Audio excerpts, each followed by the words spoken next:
और श्री जी में आई में। तो आपको श्री जी की प्राप्ति हो जाएगी। आप लेके चलोगे? पक्का, गारंटी, प्रॉमिस।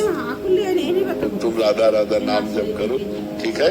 हाँ, जब नाम जप करते हैं तो नाम हमारा नौका बन जाता है और वही हमको भव समुद्र से पार कर देता है। हमें चिंता नहीं करनी। कलयुग केवल नाम आधारा, सुमिर सुमिर नर उतरे पारा। आप बिल्कुल चिंता मत करो।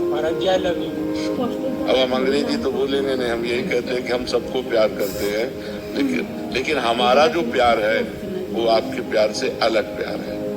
हम आपके शरीर से प्यार नहीं करते, हम आपसे कुछ चाह करके प्यार नहीं करते, हम आपको देने के लिए प्यार करते हैं। आपको सुख मिले, आपको भगवत प्राप्ति हो, आप स्वस्थ रहे, आप निरंतर भगवान का भजन करें, अच्छे आचरण वाले बने, तो हम आपसे प्यार करते हैं, ठीक है ना।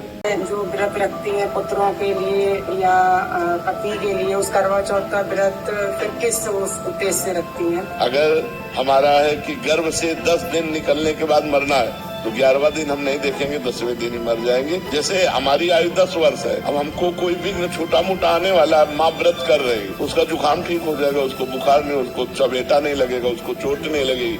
मृत्यु का निश्चित टाइम होता है, उसे रोका नहीं जा सकता। हाँ, अब जैसे मृत्यु योग लग रहा है, अभी मृत्यु नहीं है तो मृत्युंजय जप करो, कट जाएगा। मृत्यु योग लग रहा है लेकिन मृत्यु नहीं है तो बच जाएगा। अगर मृत्यु है तो मृत्युंजय जप भी उसे नहीं काट सकता। नहीं, कोई बचा के देख ले। पाप कर्म इतना उसका प्रभावशाली हो रहा है कि वो मृत्यु योग जैसा दंड देगा, तो मृत्युंजय जप की योग कट गया। आयु नहीं, आयु अगर समाप्त हो गई है तो फिर समाप्त ही हो गई है, फिर उसे नहीं बढ़ाया जा सकता।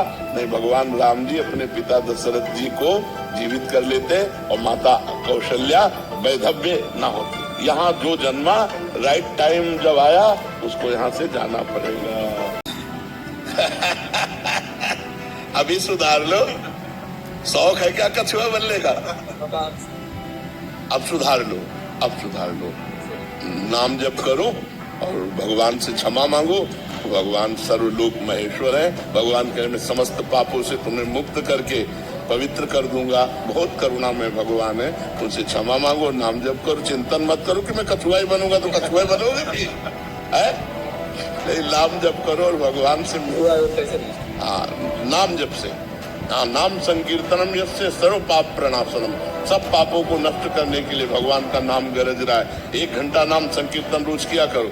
मंजीरा ले लो और एकांत में बैठ जाओ, 1 घंटा राधा राधा राधा राधा राधा। बिल्कुल कछुआ नहीं बनोगे, ठाकुर जी की कृपा पात्र बन जाओगे। परंतु बाद में पता चला कि वहाँ स्त्री शरणागत जीव को तन का समर्पण करना होता है। कौन से शास्त्र में लिखा है? अरे गुरु बनाया जाता है। भगवान का नाम जप करो, भगवान के मार्ग में चलो, दूरी तुम रहो। परमार्थ का मतलब क्या होता है? हमसे जुड़ो, भगवान नाम लो, भगवत भजन करो, दूरी रहो। तन का दान, मलमूत्र के द्वारों का दान गुरु मांगे।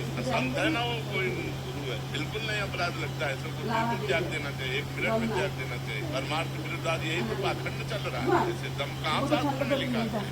शिष्य बनी मतलब हमारी बेटियां। शिष्य का मतलब, गुरु का मतलब क्या होता है? पिता। पिता ही नहीं, परम पिता। हमारे तुम बच्चे हो। शरीर समर्पण का मतलब समझ लो, पहले समझ लो। तन मन धन प्राण सब समर्पित करने के लिए गुरु के लिए कहा गया है कि जो तन है उसके समर्पण का मतलब कि आज से हमारे शरीर से वही कर्म होगा जो शास्त्र आज्ञा करता, गुरु आज्ञा करता। ये तन समर्पण। मन समर्पण है कि मन से मैं वही सोचूंगा जो गुरुदेव ने बताया। ऐसी गंदी बात अगर किसी को कहीं भी दिखाई दे तो तत्काल दूरी हो जाओ। कोई अपराध नहीं लगेगा, वो कोई गुरु नहीं। वो कालने में बैठा हुआ है, पाखंड का रूप लिए हुए, वो गुरु नहीं है। गुरु वही है जो असत मार्ग से हटाकर सत्य मार्ग में लगावे, जो गंदी बातों से हटाकर तुम्हें अच्छी बातों में लगावे। जब गुरु से तुम कहो महाराज मेरे अंदर गंदी बात आ रही, तब उतनी सामर्थ्य उसकी हो तो तुम्हारी गंदी बात हटाने की बात कह के तुम्हें सत्मार्ग में, ना की गंदी बात सुनकर तुम्हारा पोषण कर ले। इसी के प्रवचनों से